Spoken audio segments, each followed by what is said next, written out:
Hey guys, and welcome back to my YouTube channel. Today's video is going to be a trends that we need to leave in 2020. I've made like unpopular opinion videos in the past. I just love expressing my opinions. I came up with a pretty solid list of things that I'm pretty passionate about and that I'm excited to talk about. With the new decade coming, there are a lot of expectations that we all have for the new trends. I think it's important to talk about the ones that we want to leave and make an effort to leave them. And I want to clarify that my opinions are not facts and they're just solely my opinion. So it's totally okay if you disagree. You can respectfully disagree in the comments. I'd love to read what you also have to say about these opinions. Without further ado, let's just get on into this video. Crazy pattern Louis Vuitton clothing or just designer clothing that is logoed and patterned everywhere, especially when people wear a whole outfit of that. I get that it's a flex and it's like expensive, but that doesn't mean that it looks good. When people start to establish a whole closet of high-end items, they kind of forget to be creative with their style and you start getting kind of lazy, and wearing all Gucci or Louis Vuitton is not cute. I just think that it looks stupid. But I'm not dismissing the fact that designer items do have an appeal and I understand why people buy them. It's really cool to see like your hard work go to an item and be reminded of that when you have the item. But when it comes to just having a whole closet of like super logoed items and when you're decked down like head to toe in Louis Vuitton, who told you that that was fashionable? There's like a right way to be rich and a wrong way to be rich. The words Visco Girl or just any references to like Visco girls, I'm done. I'm fine with the style. I love Hydro Flask. I wear that type of Visco Girl stuff at summer camp. You know, I think it's cute. But just when it's attached to a term, Visco Girl, or when people are like I don't know what it's like in high school, but in middle school, especially like younger kids in the school, make a lot of jokes about Visco girls, and it's just like, it's not funny anymore. When I first saw the trend on YouTube, I thought it was gonna like pass by slowly, or like that there wouldn't be so many references to it, but it's kind of just passed down to all social media platforms, and I don't know if I'm okay with that. I just wanna use my Hydro Flask and wear an oversized t-shirt without hearing the references. Social anxiety or any type of mental health disorder is not a personality trait. I just don't think attaching your struggles as a personality trait and making it somewhat relatable or funny is a good strategy.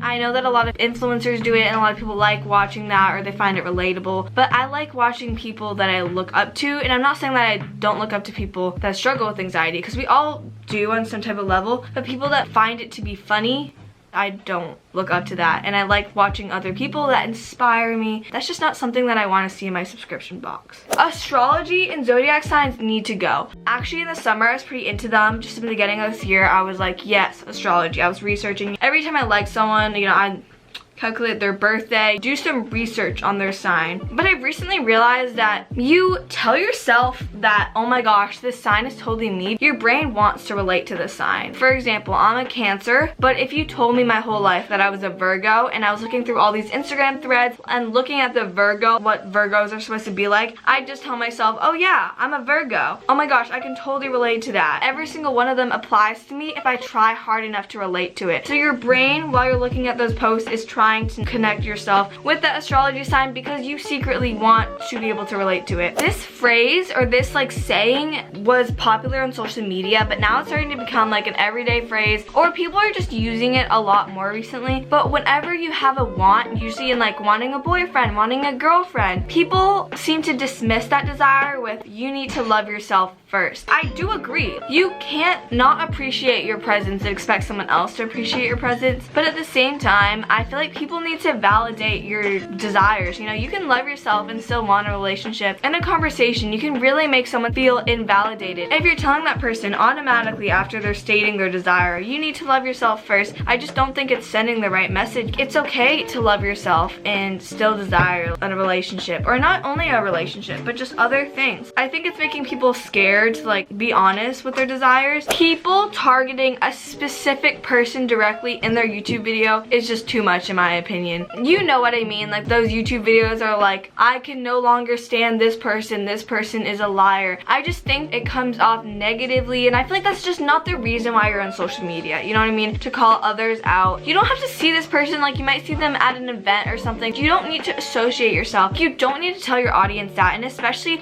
I found that people making these videos are like adults. Like teenage YouTubers, I don't really see them make these videos that are directly targeting someone, but it seems to be like grown adults doing it. It's just not setting a good example for their younger viewers. I just think there's so many better ways to solve an issue. I just feel embarrassed for a creator when I see them post these type of videos that directly target someone, because people download these videos, you can take it down, but it will always be up there. Okay, streaks on Snapchat. Snapchat in general, I deleted Snapchat 2 years ago and it was the best decision of my life, and I have never felt tempted to re-download it. Maybe it's just because I didn't have that many friends on Snapchat, but streaks are just such a waste of time, and people are so different on Snapchat than they are in person, especially boys. That's probably just my opinion because I'm a straight female. That's probably just my perspective. When I'm trying to establish a friendship or relationship with someone, I try not to base them off of their text or anything. Like, I try to do everything in person because I seriously do not have any trust for people online sometimes. And especially Snapchat, especially 13-year-old boys on Snapchat. Yeah, I'm glad that I don't have Snapchat. And I mean, I encourage everyone to delete it. I mean, a lot of my friends have Snapchat. I don't look down on them for having Snapchat, but I definitely like discourage it. It's probably definitely because I didn't have any friends on Snapchat, but videos that are like rating scandalous outfits really make me uncomfortable because a lot of times it's like 13 to 15-year-olds, and I just don't know how I feel about that. I mean, it's one thing if you're like 18 and up, but I've seen young people do it. If you want to wear that for your significant other, good for you, okay? But I just feel uncomfortable when people post it online, especially if you're like a teenager. Brandy Melville.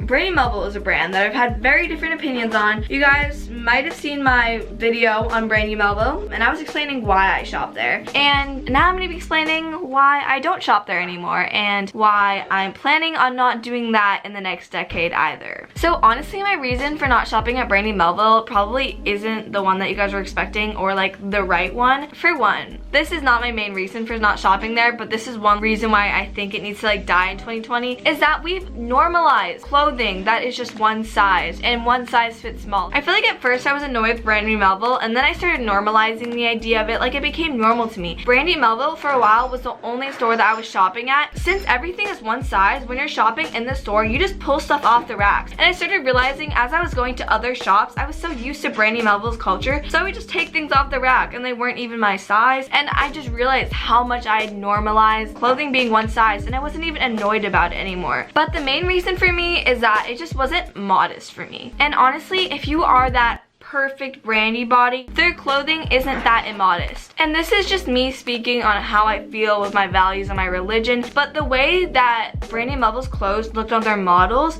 wasn't the same way that some of their clothes looked on me. I wasn't really glorifying God through what I was wearing, and after realizing that, like, it really set a fire in my heart to just stop going to Brandy Melville. And it was so weird because Brandy Melville was the only store that I'd been shopping at for like 6 months, and now I've been shopping at like Princess Polly and other stores, and I don't regret it. Like, I think that these clothes are so much cuter than the clothes I was buying at Brandy Melville. Couple dare videos like literally need to stop. I think that couple channels are cute, and like I understand the appeal in them, and I understand like how cute it is to be documenting cute memories with your significant other, and I can see how it'd be boring to just do vlogs. Making pranks keeps it interesting, and I understand that, but if I ever had a couple channel and me and my boyfriend were just pranking each other all the time, I would have serious trust issues in the relationship. It might be fake, and if it isn't, like, I seriously wouldn't trust my significant other. And if they were being serious and they were like, I love you, like, imagine being like, is this a prank? I mean, I think that like a few are cute, but there are a couple channels where like all their videos are like pranks. I've never had a couple channel, but I seriously feel like it would build up some trust issues in a relationship. I am sick and tired of YouTubers